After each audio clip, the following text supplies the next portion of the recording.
de lleno,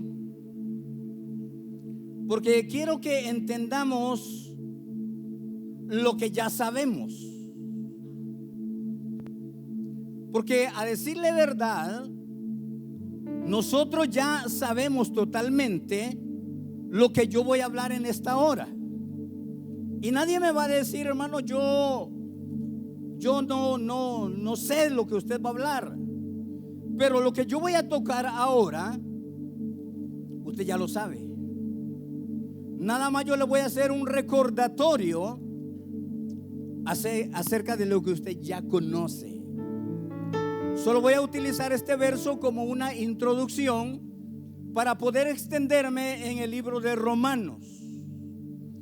Y el libro de Romanos, en su capítulo 8, yo quiero que vaya conmigo al libro de Romanos, capítulo 8, verso 1, dice: ahora pues, ninguna condenación hay para los que están en Cristo Jesús, los que no andan conforme a la carne, sino conforme al Espíritu.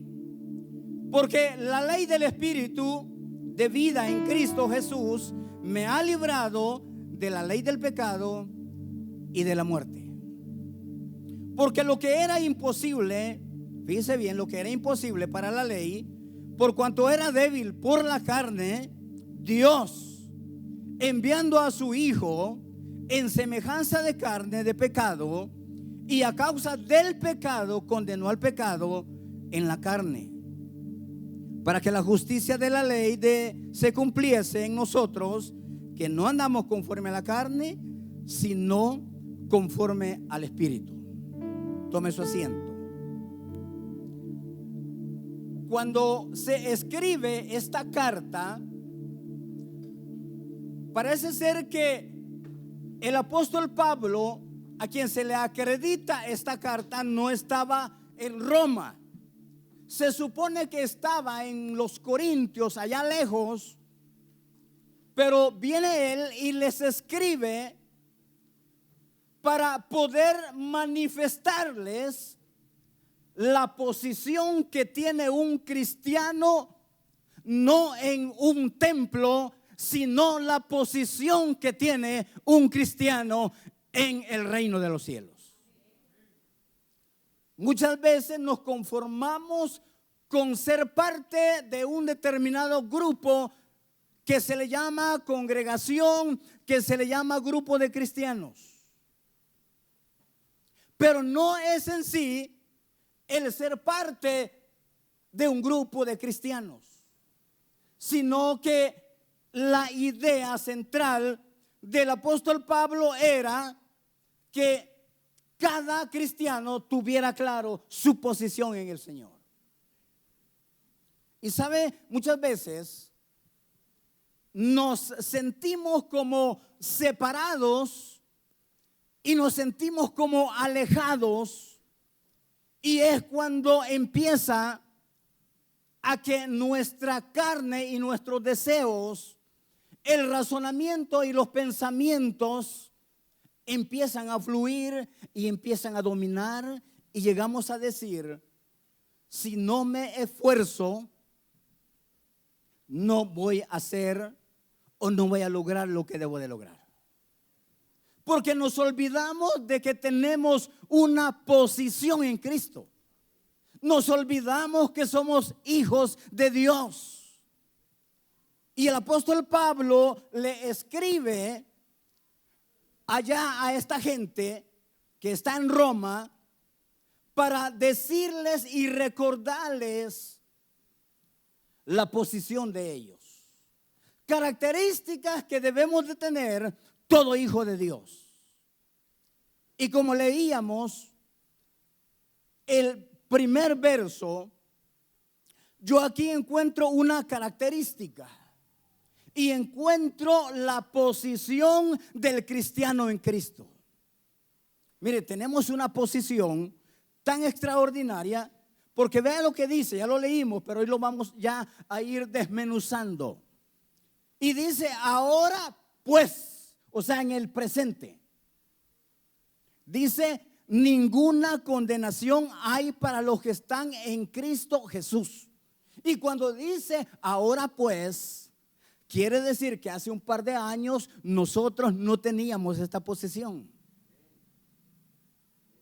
Nuestro hermano Herrera, él estaba dando, mientras ministraba la ofrenda, estaba hablando un poco acerca de lo que Dios hace en las vidas. Y eso, dice la Biblia, éramos. Pero ahora la Biblia nos dice: ninguna condenación hay para los que están en Cristo Jesús. Pero allí hace una observación y se detiene y dice: los que no andan conforme a la carne, sino conforme al Espíritu. Vea qué interesante esto. Los que no andan conforme a la carne, sino conforme al Espíritu.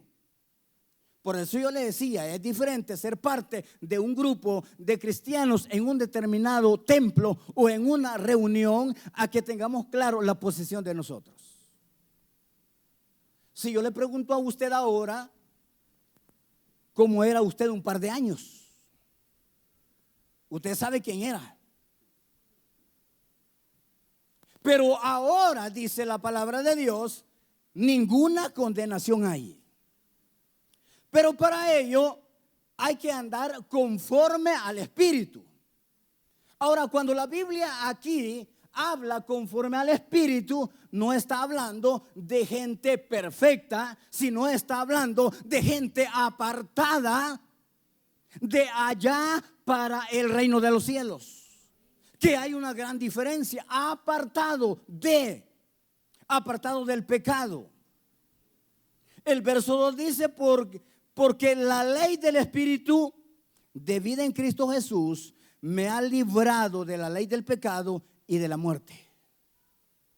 ¿Acaso la Biblia no dice que nosotros en otro tiempo estábamos muertos en vuestros delitos y pecados?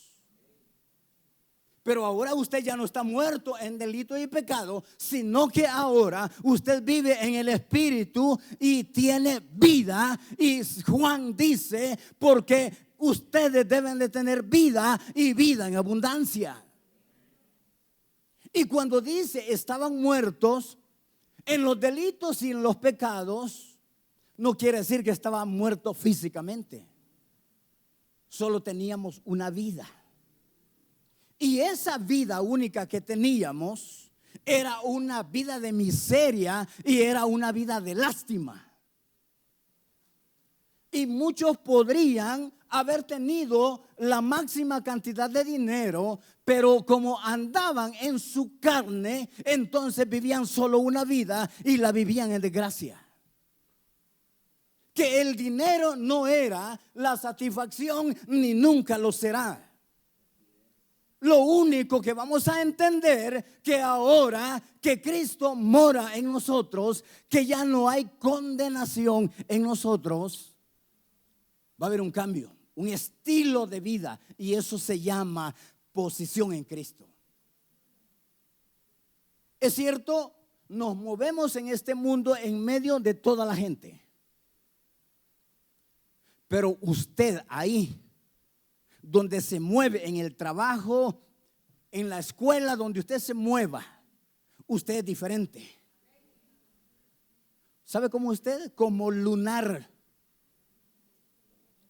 Ahora, a usted no lo deben de conocer porque usted tiene una nueva posición, porque usted lo diga, sino que a usted lo deben de conocer porque algo diferente es que aquellos, que los demás.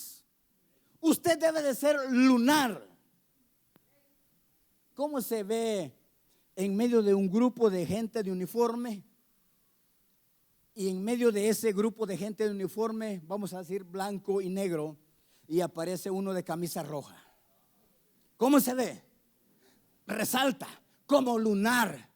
Pues también nosotros tenemos un color rojo, que es la sangre de Cristo, que nos lavó, que nos limpió y nos quitó todo el pecado.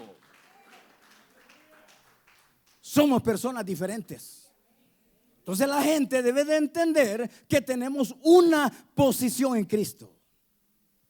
Ahora la Biblia allí habla de carne, y la palabra carne dice y yo sé que en mí, esto es en mi carne, no mora el bien, porque el querer el bien está en mí, pero no el hacerlo.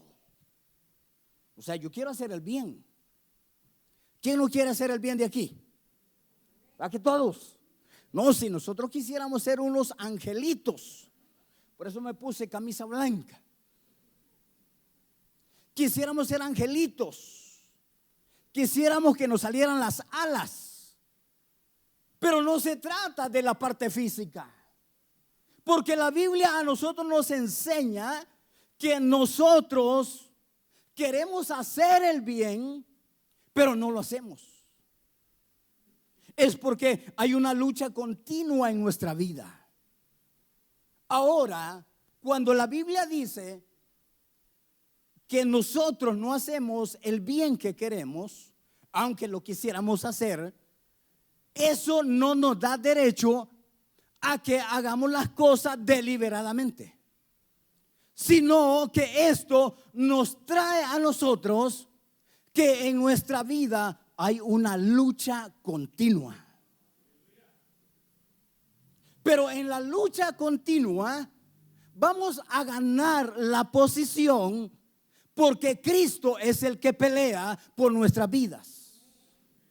Porque estamos en lugares altos, porque estamos en posición de hijo de Dios. Entonces, el que pelea por nuestras vidas se llama Cristo, el que murió por nuestras vidas. Cuando Dios crea al hombre, lo hizo perfecto. Lo hizo con un cuerpo santo, agradable a Dios. Pero cuando el hombre se cae en el pecado, lo perfecto que Dios había hecho, Satanás lo vino a hacer imperfecto.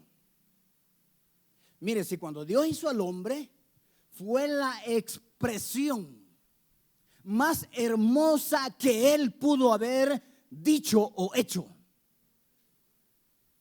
Pero Satanás trató de quitar eso que Dios había hecho, eso que Dios había puesto en la vida del hombre. Note que la Biblia nos enseña que el hombre tenía espíritu, alma y cuerpo, pero lo tenía de una manera totalmente santo y agradable. Era un hombre totalmente puro.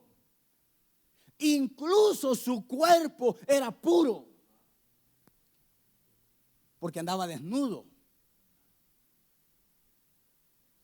Y él andaba tranquilo, desnudo, y no pasaba nada, porque en él había un cuerpo perfecto. Es que cuando Dios hace algo, lo hace perfecto.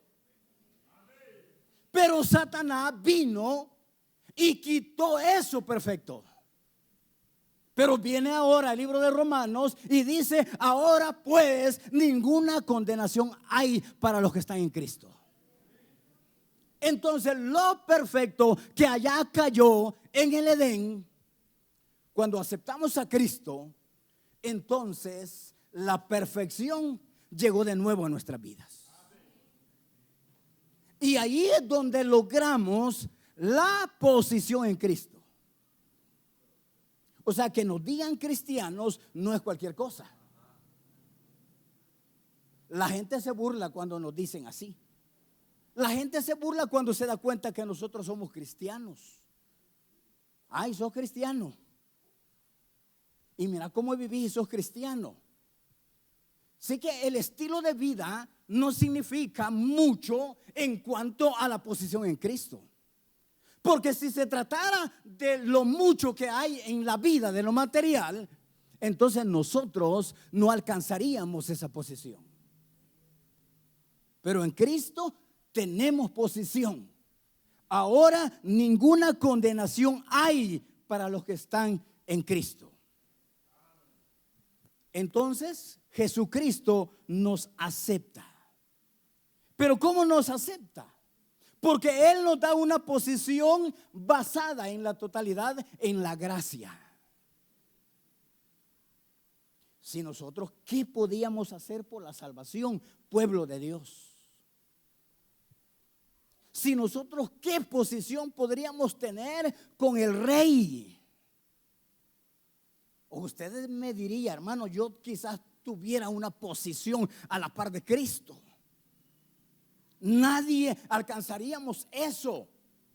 Pero vea qué interesante cuando la Biblia nos enseña que nuestra posición está basada totalmente en la gracia. Por gracia sois salvos. Y esto no de vosotros, pues es don de Dios. Mire qué posición. En segundo lugar, el hombre tiene una nueva adopción. Mire qué interesante esto. Dice Romanos 8:14, porque todos los que son guiados por el Espíritu de Dios, estos son hijos de Dios. A los suyos vino y los suyos no le recibieron.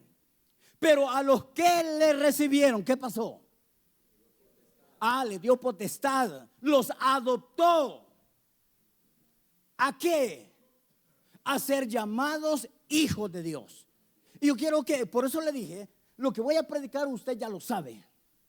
Pero yo lo que quiero en esta noche es llevarlo a que usted sepa lo que es hijo de Dios. Porque ser hijo de Dios no es cualquier cosa. Por usted no tiene nadie que dar 3 coras. Usted vale la sangre de Cristo. Usted no es cualquier cosa. Que la gente lo quiera menospreciar y que la gente lo quiera ver de lejos, problema de ellos. Pero Cristo dice que al humilde lo mira de cerca, pero al altivo lo ve de lejos. Entonces viene Jesús y nos adopta. Porque todos los que son guiados por el Espíritu de Dios, estos son hijos de Dios. Verso 15. Pues no habéis recibido el espíritu de esclavitud para estar otra vez en temor, sino que habéis recibido el espíritu de adopción por el cual clama Abba, Padre. Mire qué interesante. Abba, Padre. Un espíritu de adopción. ¿Qué le parece si alguien dijera en una oportunidad: mira, te veo que yo te puedo adoptar? Estoy hablando de una persona millonaria, ¿verdad?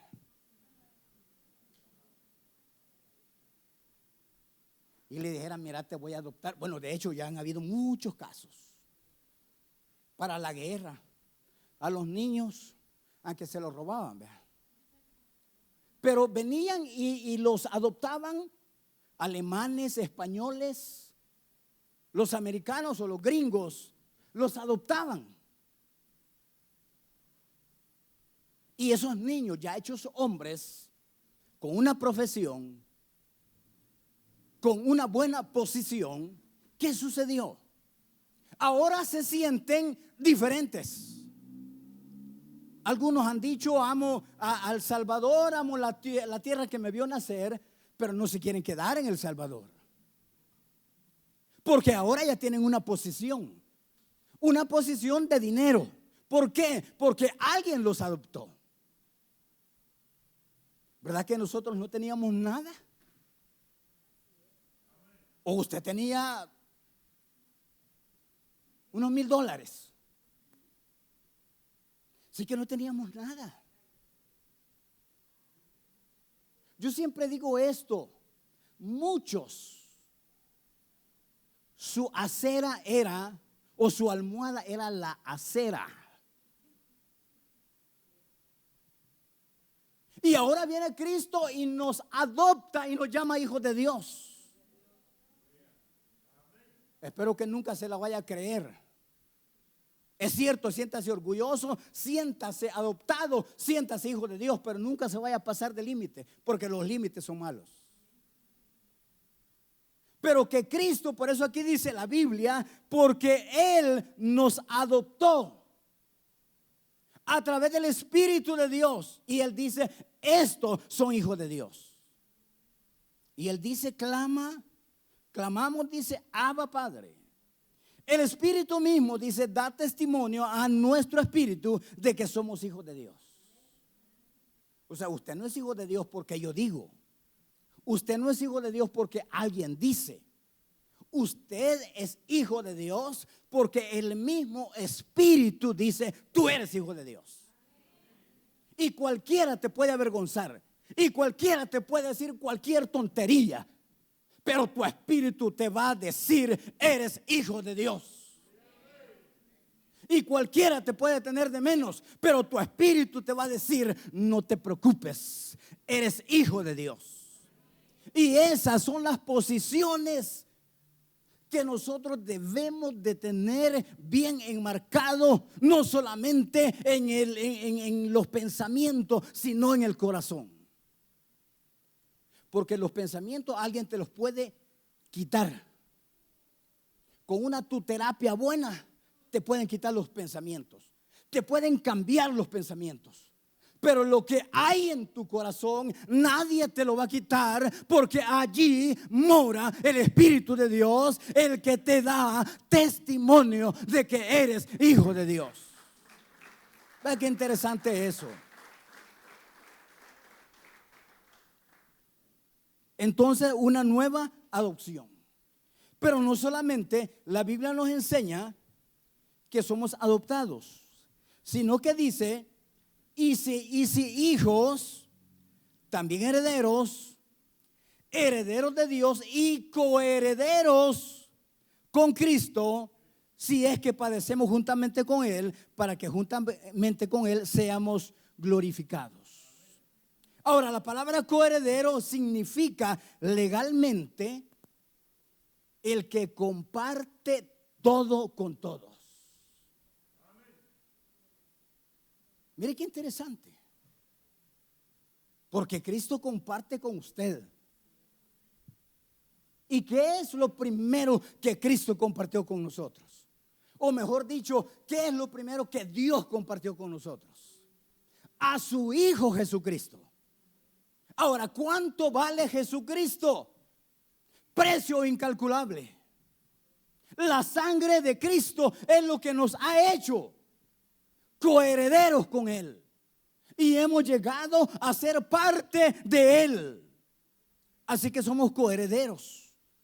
Él da un valor agregado a nuestra vida.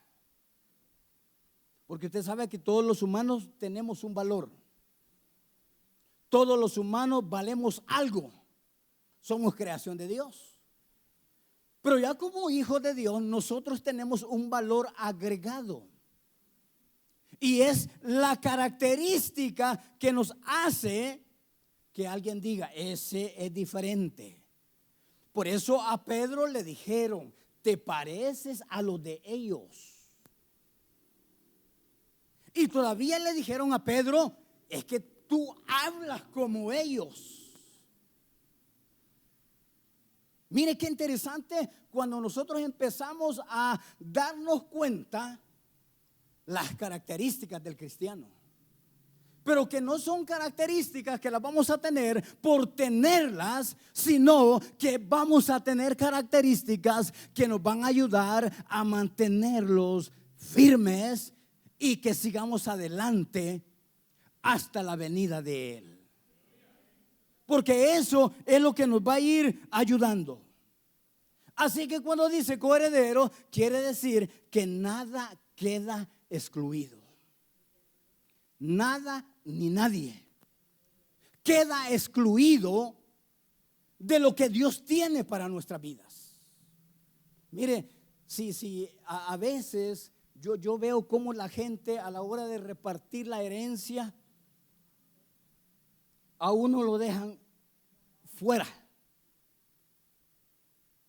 y a otro le dan lo peor.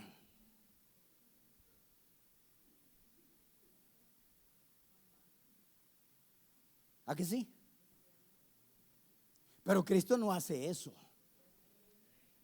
Cristo o Dios nos dio a su Hijo. ¿Y qué más queremos? Ahora, yo quiero llevarlo aquí. En esta parte yo quiero llevarlo aquí.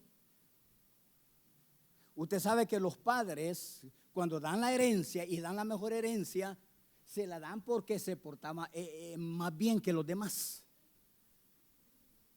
O porque su deseo era que su hijo fuera chelito, fuera colocho. Y como se parecía a él, a vos te voy a dejar lo mejor. Pero al negrito y al pelo liso le daban la ladera, le daban lo que no servía. Ahora, piense en lo que es ser hijo de Dios ahora. Nosotros no servíamos, pelo liso éramos espiritualmente hablando. Negritos éramos, y no dice que el pecado nos hacía negritos, pues. Pero viene Cristo y Él no se fijó si éramos pelo liso o éramos negritos. Él se fijó en que Él había puesto una marca desde el principio. Y esa marca se restaura ya en la parte del Nuevo Testamento. Allí se restaura. Aunque la iglesia ya había sido diseñada en el corazón de Dios desde un principio, desde antes de la fundación del mundo. Pero prácticamente en el Nuevo Testamento se revela la vida de la iglesia y se revela todo. Ahora, piense un ratito, ¿cómo era usted? ¿Quién era usted? ¿A qué no teníamos derecho? Yo no tenía derecho. Sí, yo creo que aquí el peor amigo antes era yo. Una vez estábamos platicando con el hermano Herrera y con el hermano Lester. Y como me ven así, quizás me ven calmado, no sé. Y me dicen, ¿y tú en la escuela y en el colegio eras calmado? Yo era el más calmado. Era chiquito. Y me gustaba sentarme en el último pupitre. Y éramos como 40. Así que yo no me veía. A mí no me conocían. No me conocían públicamente. ¿Sabe cómo me conocían a mí? Yo conseguía los exámenes. Ya sabían. Y los contestábamos. Y cuando nos ponían la página, solo cambiábamos. Ya sabían que yo era. El profesor nunca se dio cuenta que yo hacía eso. Y hasta ahora no se ha dado cuenta. Fíjense lo que éramos. No nos conocían. Pero Dios también se fijó en nosotros porque Él había puesto una huella. Había un espíritu en nosotros, dentro de nosotros. ¿Ha visto usted cuánta gente viene a la casa de Dios, acepta a Cristo, pero se va? Y a los 5 años vuelve. ¿Sabe por qué? Porque hay un espíritu que lo llama, pero hay una oposición de la carne que lo reta, que le quita la visión, que le quita la meta, que ya vamos a llegar ahí, que le quita todas las aspiraciones. Pero al tiempo vuelve. ¿Sabe por qué? Porque hay un espíritu. Entonces la Biblia dice que nosotros somos coherederos. Y dentro de eso nada queda excluido. Todo queda ajustadito. Es que Dios hace unos ajustes con nosotros que qué barbaridad. Yo sé que Dios ha hecho, con algunos ha hecho más que otros. Yo sé que Dios con algunos ha utilizado 2 bisturí porque se le cayó el filo y tenía que utilizar otro. Pero Dios mismo ajustó, por eso dice coherederos con Él. Hizo ajustes necesarios. ¿Para qué? Para que nosotros juntamente con Él seamos glorificados. Es que usted es glorificado. Por eso le dije, usted es diferente a los demás. Si ahí está la gente haciendo y deshaciendo y usted todo apartado. Y usted no se ríe de las cosas de ellos. ¿Por qué? porque usted tiene un ajuste totalmente extraordinario. Pero vea esto, libro de Efesios capítulo 1 verso 5 dice: en amor, habiéndonos predestinados para ser adoptados hijos suyos por medio de Jesucristo, según el puro afecto de su voluntad. Puro afecto de su voluntad. Si Dios el Padre nada más dijo: ¿a quién enviaré? Y Jesús dijo: aquí estoy. Y Jesús vino a la tierra. Jesús no vino, y Jesús cuando venía no vio la cruz. Jesús cuando venía no vio a Judas que lo iba a negar. Ya sabía que lo iba a negar.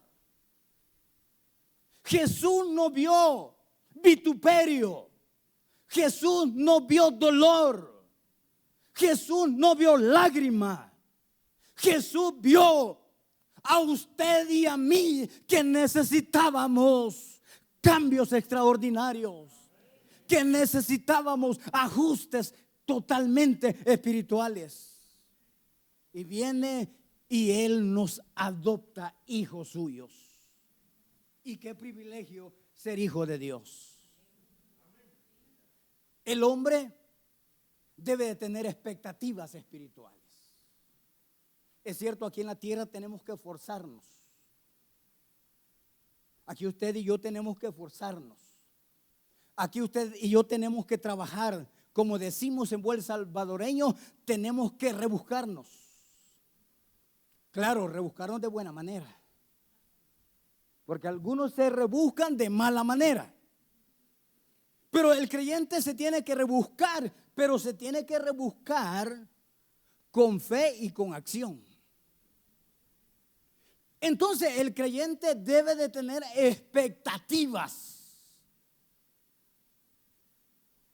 Porque déjeme decirle, la pandemia nos dejó una enseñanza que cuando voy a dejar a mi esposa y yo veo que se me cruzan carros se me tiran en semáforo en rojo, se pasan los altos y agarran el sentido y se van en sentido contrario, y yo le digo a mi esposa: mira, ese tipo no aprendió nada de la pandemia. No hay expectativas. Amanece y nos da lo mismo, y anochece y nos da lo mismo. Pero ¿sabe cuál debe de ser nuestra expectativa? Esperar a Cristo. Un día de estos, que yo no sé cuándo, pero Él va a venir. Y esa debe de ser la expectativa de todo hijo de Dios. Ya Jesús lo adoptó. Ahora viene la expectativa. Fíjese bien lo que dice la palabra de Dios. Romanos 8:18. Pues tengo por cierto que las aflicciones del tiempo presente no son comparables con la gloria venidera que en nosotros ha de manifestarse. Ahora, usted puede decir: pero el hermano quizás es un poco rústico, hecho al corte de martillo y serrucho. No, tenemos sentimientos. Pero lo que sucede aquí en la tierra, eso es pasajero. Eso ya se va a terminar. El dolor, la circunstancia, que por ratos hay dinero y por ratos también, todo eso ya se va a terminar.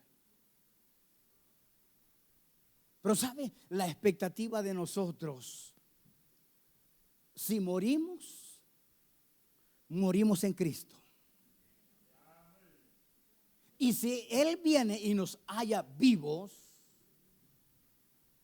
que nos lleve, que nos transforme.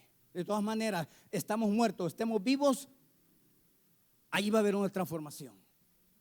Entonces la expectativa de nosotros debe de ser esa: la venida de Cristo, estar en lugares con Cristo Jesús. Por eso la Biblia a nosotros nos habla claro y nos dice: Pues tengo por cierto que las aflicciones del tiempo presente no se pueden comparar con esa gloria venidera. Si la Biblia dice que donde vamos a estar por un tiempo, la iglesia va a celebrar las bodas, dice que vamos a estar en un lugar especial, calles de oro, mar de cristal.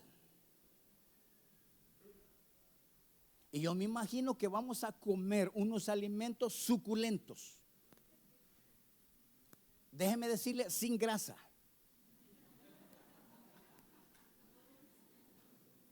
Solo vamos a ver atletas. Mire, sí que la Biblia nos enseña, y por eso yo le estoy diciendo, el Hijo de Dios debe de tener expectativas. Si este mundo está moribundo, si este mundo está agonizando y lamentablemente no se aprendió nada en la pandemia, en las circunstancias que vivimos, la iglesia no ha crecido en términos como debería de crecer, porque no aprendimos, porque estamos pensando en la tierra, y está bien que pensemos en la tierra, pero la tierra para nosotros nada más es un lugar de pasada. Que diga como aquello, va, yo pasando iba. Pero un día usted iba pasando y Cristo le dará la orden a aquel que va a tocar la trompeta. Y usted iba pasando y de repente arriba. Eso se llama tener expectativa. Así que mire, este mundo, mire, yo en mis breves años que tengo, hemos tenido temporadas buenísimas y temporadas donde solamente la mano de Dios se ha movido, y muchos de ustedes saben. Pero eso a mí nunca me ha detenido, porque yo le sigo creyendo a Dios que un día voy a estar con Él. Expectativa, esperanza. Es que mire, perdone lo que le voy a decir, pero usted aquí viene a sentarse 2-3 horas, y muchos se hacen el doble el día domingo. Pero eso no es expectativa. Es expectativa cuando usted realmente se mete y se cubre en el río del Espíritu y se goza en el Señor. Entonces usted tiene expectativa. Entonces usted quiere algo más con Dios. Dice verso 19: porque el anhelo ardiente de la creación es el aguardar la manifestación de los hijos de Dios. Porque la creación fue sujetada a vanidad, no por su propia voluntad, sino por causa del que la sujetó en esperanza. Porque también la creación misma será libertada de la esclavitud de corrupción a la libertad gloriosa de los hijos de Dios. Libertad gloriosa. Ya fuimos libres. ¿Cuántos son libres? Pero todavía esta libertad falta que se manifieste, porque va a llegar un momento en que vamos a llegar a la perfección. Porque lo que se arruinó, Dios lo va a hacer totalmente santo. Dios lo va a hacer totalmente agradable. Y eso es expectativa. Reino. Es que mire, tenemos que anhelar el reino de Dios. Porque si usted no anhela el reino de Dios, es que mire, si nosotros estamos en el camino de Dios, Dios va a arreglar todo. Dios le va a dar respuesta a todo. Pero la mera expectativa que debemos de tener los hijos de Dios es que un día se va a manifestar la gloria de Dios en favor de nosotros para transformarnos y llevarnos a su reino, a su gloria eterna. Claro, un día vamos a volver a la tierra, pero ya no va a volver este hombre pecaminoso, ya no va a volver este hombre así. Va a volver un hombre, va a volver una mujer totalmente glorificada, un hombre, un ser humano totalmente diferente. Eso es expectativa. Eso es añorar cosas que ojo no ha visto ni oído ha oído. Mucho menos ha oído palabras de hombre que se puedan decir de lo que Dios hará con nosotros. Mire, esta palabra es tan importantísima, porque en esperanza fuimos salvos. ¿Firmó algún contrato? Le dijeron, hermana, hermano, pase allá a la oficina y va a firmar un contrato. ¿Firmó un contrato usted aquí? Va que usted se va cuando usted quiera, pero usted no se va porque usted tiene un contrato con Cristo. Por eso es que usted se mantiene. Vea qué interesante, se mantiene. Y no solo ella dice, sino que también nosotros mismos, que tenemos las primicias del Espíritu, nosotros también gemimos dentro de nosotros mismos, esperando la adopción, la redención de nuestro cuerpo. Eso es expectativa. Porque si no tenemos expectativa acerca de cambios en nuestra vida, acerca de cambios en nuestro corazón, nos falta todavía. Y por eso yo le dije, usted sabe de lo que yo voy a predicar, pero no se llama teoría. En cualquier lado usted puede saber teoría. En cualquier parte usted debe de conocer teoría para que conozca, para que haga o desarrolle una práctica. Pero aquí en la casa de Dios no es teoría. Aquí es práctica. Aquí es expectativa. Aquí es anhelo. Aquí es pasión. Aquí debe de ser algo extraordinario. Porque en esperanza fuimos salvos. Pero la esperanza que se ve no es esperanza, porque lo que alguno ve, ¿a qué esperarlo? O sea, lo que usted ve, usted sabe que ya mañana no va a ser. Lo que ahora usted ve, mañana se va a deshacer. Todo se deshace. Aún este cuerpo que usted ve ahora, dentro de unos 25 años se va a deshacer. No me creyeron, pero yo sí creo. Pero ¿sabe? Lo que nosotros no miramos, pero le creemos a Dios, entonces eso se llama esperanza. Esperanza en Jesús. Esperanza en Cristo. Tenemos como creyentes, como hijos de Dios, tenemos nosotros un ayudador. Mire, es que el ayudador que nosotros nunca nos abandona. Tu amigo, tu misma familia te podría dejar, se podría olvidar, y ya hemos visto un montón de casos. Pero sabe que nosotros tenemos un ayudador. Libro de Romanos 8:26. Y de igual manera el Espíritu nos ayuda en nuestra debilidad, pues que hemos de pedir como conviene, no lo sabemos. Pero el Espíritu mismo intercede por nosotros con gemidos indecibles. Mas el que escudriña los corazones sabe cuál es la intención del Espíritu, porque conforme a la voluntad de Dios intercede por los santos. Ahora la Biblia dice que Él intercede con gemidos indecibles. O sea, quiere decir, cuando Él está intercediendo por nosotros, no solamente sabe pedir, cómo pedirlo como conviene, sino que cuando Él te está viendo, ¿sabe lo que está haciendo? Por eso que dice ayudador, el Paracleto, el Espíritu Santo. Y cuando tú estás pasando una circunstancia, Él es tu ayudador. Pero no, Él no anda como muchas veces nosotros andamos para criticar, sino que Él anda. Y cuando Él ve tu dolor, Él toma tu dolor. Cuando Él ve tu circunstancia difícil, Él toma tu circunstancia difícil. Cuando Él te ve enfermo, Él dice, y Él toma tu enfermedad y la lleva cautiva.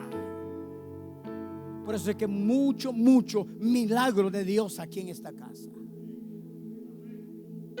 De que Él toma tu lugar. Sí, que Él toma tu posición. Por eso dice, Él es nuestro ayudador. Cuando tú estás en una circunstancia, no pienses que estás solo. Él está tomando ese momento de tu vida.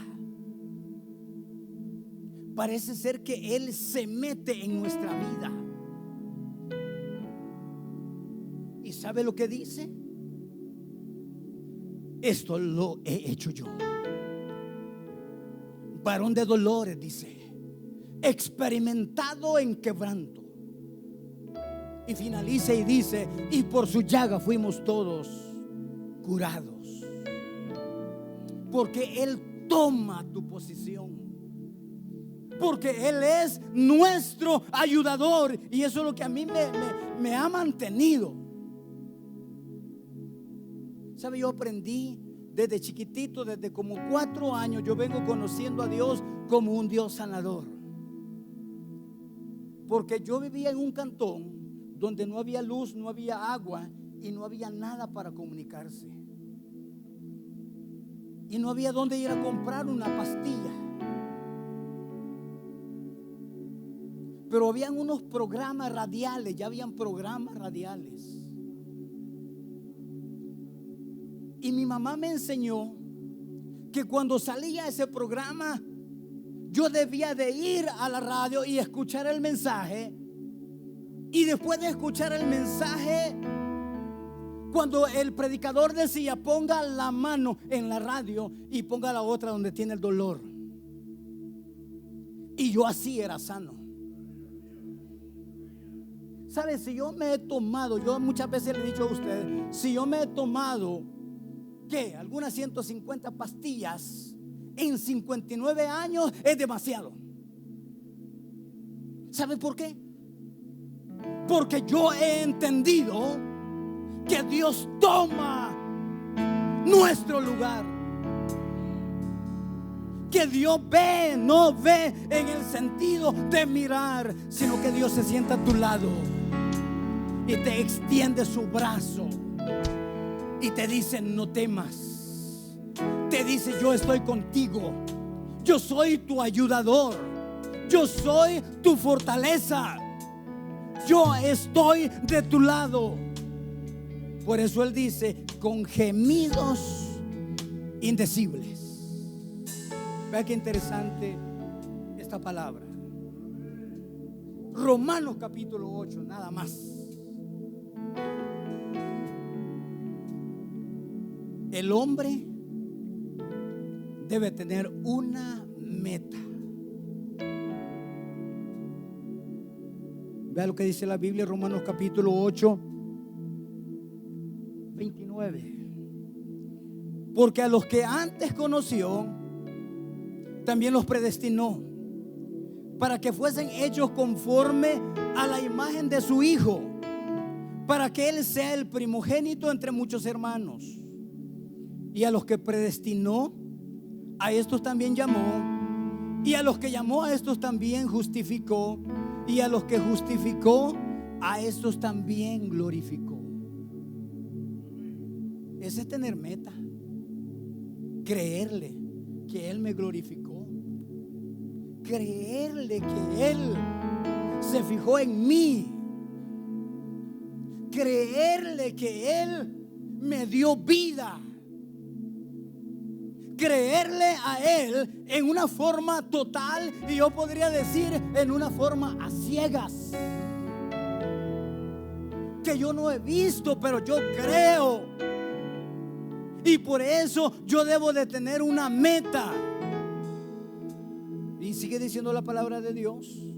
¿Qué pues diremos a esto? Si Dios es por nosotros, ¿quién contra nosotros?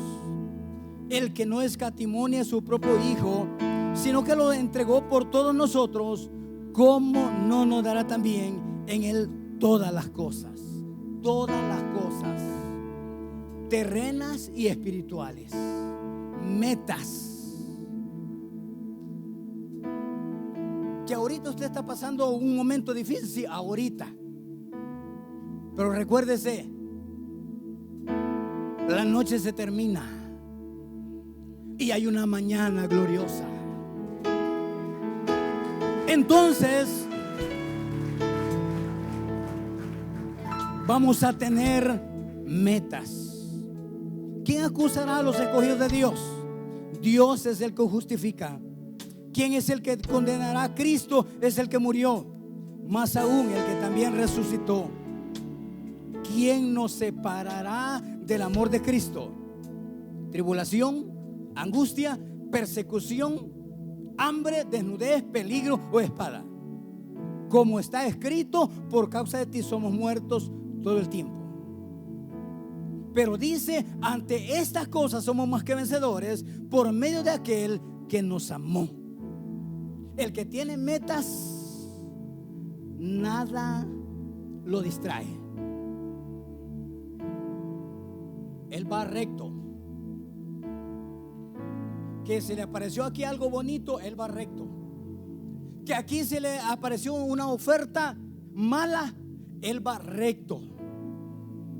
Porque su punto no es aquí, porque su punto es la meta. ¿Y cuál es la meta? Llegar al reino de Dios. Entonces, en esta vida, allí la Biblia nos enseña que nada nos separará del amor en Cristo, porque Él es nuestra meta. Y ahí dice, tribulación, angustia, persecución, ¿qué? Peligro. Nada nos va a separar del amor de Dios. Su meta es llegar al reino de Dios. Aquí va a encontrar obstáculos. Sí, aquí va a encontrar obstáculos. ¿Qué hacen los atletas? ¿Usted sabe cómo hacen los atletas? A los jugadores de fútbol, el domingo tienen partido. 8 días, 0 relación íntima, 0 cerveza, porque son bolos, 0 cerveza. Y empieza. ¿Por qué? Porque él está viendo que el domingo va a echar un gol, porque quiere ver a su equipo ganador.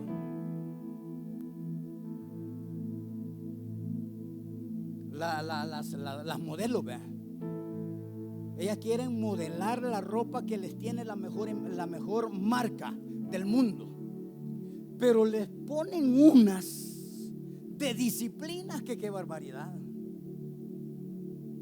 Si ni sorbete pueden comer, pues. Sí, porque ellas están viendo en la fecha determinada que van a modelar la mejor ropa. Y saben que al ganar esa posición viene un chequecito. Algunos con 3 ceros, unos con 4 ceros, depende cuál ha sido la promesa. Y nosotros con un 0 y nos vamos al suelo. Pero cuando tenemos meta, los ceros a nosotros no nos preocupan. Los ceros a nosotros nos deben de bendecir, porque tenemos totalmente metas. Por lo cual estoy seguro de que ni la muerte, ni la vida, ni ángeles, ni principados, ni potestades, ni lo presente, ni lo porvenir, ni lo alto, ni lo profundo, ni ninguna otra cosa creada nos podrá separar del amor de Dios que es en Cristo Jesús, Señor nuestro. Vea lo que dice Filipenses 3:13. Hermanos, yo mismo no pretendo haberlo alcanzado. Pero vea lo que dice, pero una cosa hago, me olvido ciertamente lo que queda atrás y me extiendo a lo que está adelante. Vea qué interesante. Prosigo a la meta, al premio del supremo llamamiento de Dios en Cristo Jesús. Metas. Como le dije, todo lo que yo he hablado usted ya lo sabía. Algunos lo sabían en teoría. Es más, algunos habían ido hasta la universidad a estudiar teología. Y esto se lo pueden de memoria. Porque en la teología, en las universidades y donde quiera le enseñan libro por libro para estudiar. Y uno de los libros que más se estudia con profundidad es el libro de Romanos, por el contenido que tiene. Pero usted ya lo sabía. Póngase de pie ahora. Yo quiero que se detenga unos minutos y piense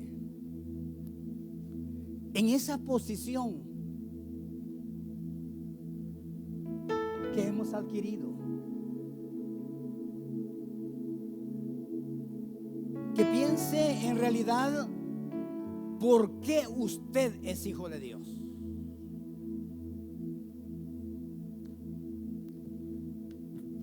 Gracias a Dios por eso aquí no nos dicen, yo creo que usted nunca lo ha oído aquí, pero aquí nunca dicen usted es miembro de Huellas de Unción. ¿Verdad que no? Usted no es miembro de Huellas de Unción. Usted es pueblo del reino de Dios. Necesita Huellas de Unción para reunirse y para alimentarse. Y debemos de amar a Huellas de Unción, porque tenemos comida suculenta, extraordinaria. Nosotros pertenecemos al reino de Dios como hijos de Dios. Así que yo quiero ahora llevarlo a unos segundos y que cierre sus ojos y que medite. Realmente ¿estoy aquí porque soy hijo de Dios? ¿O estoy aquí porque mi mamá, mi papá, mi tío, mi esposo, la esposa me va a regañar, me va a dejar, no me va a ayudar, no me va a hacer esto, no me va a hacer lo otro? Quiero llevarlo a eso, a lugares altos, a posición en Cristo, que sus metas son otras, que usted no viene por si casualidad.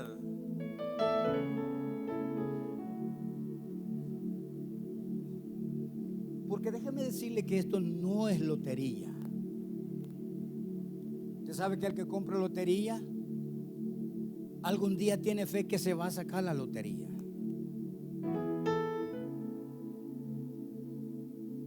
Estaba viendo allí que una señorita se ganó la lotería, no sé cuántos millones. Pero cuando vieron el registro para comprobar que ella era, se dieron cuenta que en su tarjeta de crédito no tenía el valor total para pagar lo que valía el billete. Entonces por esa causa le dijeron: usted no es ganadora. Pero eran millonadas de billetes. Déjeme decirle que usted aquí no viene por si casualidad. Déjeme decirle que usted aquí viene porque es hijo e hija de Dios, porque tiene una posición en el reino de Dios, porque Cristo nos hizo y nos engendró y nos adoptó y nos glorificó y nos purificó y perdonó nuestros pecados. Esa es la razón por la cual venimos a la casa de Dios.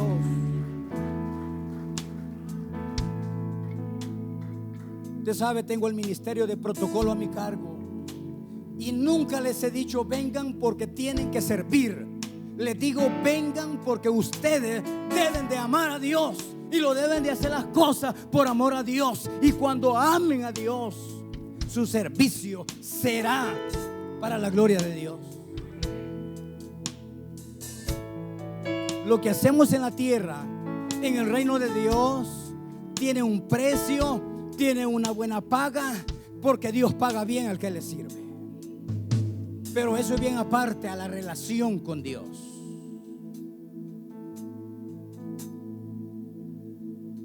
¿Sabe? Hay una presencia aquí ahora. Dios está tratando con algunos y los está llevando a que de verdad se pongan en una posición de hijo de Dios. Porque esto es para reflexionar. Porque esto es para que nos detengamos, para que nos paremos, para que preguntemos: ¿a dónde yo estoy parado? ¿En arena? Viene el viento, vienen las aguas turbulentas y nos botan. ¿O estamos parados en la roca que es Jesucristo?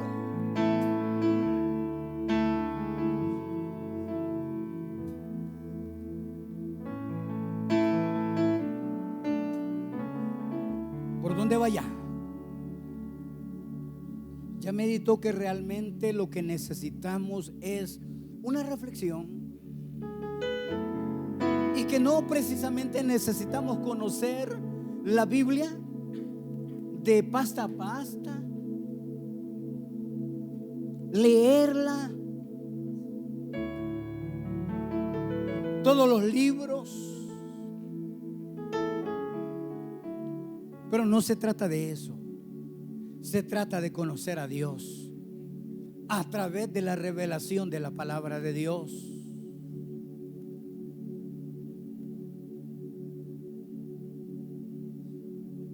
Yo le invito ahora a que le haga una promesa a Jesús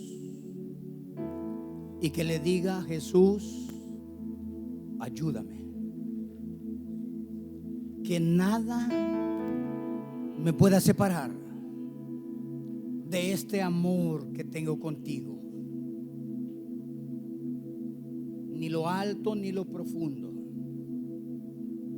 ni 3 coras, ni 2 millones, 5 millones de dólares, ni un medio trabajo, una posición de un trabajo con un salario extravagante. Nada de eso nos tiene que separar del amor de Dios. Levante su mano al cielo y déle gracias a Jesús por amarme, por haberme escogido. Dale gracias a Jesús por haberme hecho entender que yo te necesito todos los días, y que mi meta, que mi expectativa es vivir a tu lado a pesar de las circunstancias de la tierra.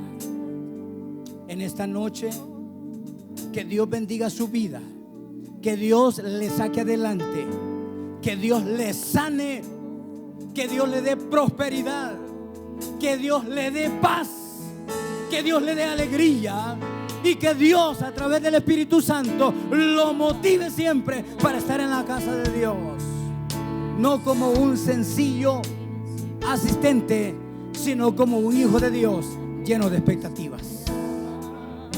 Dios le bendiga.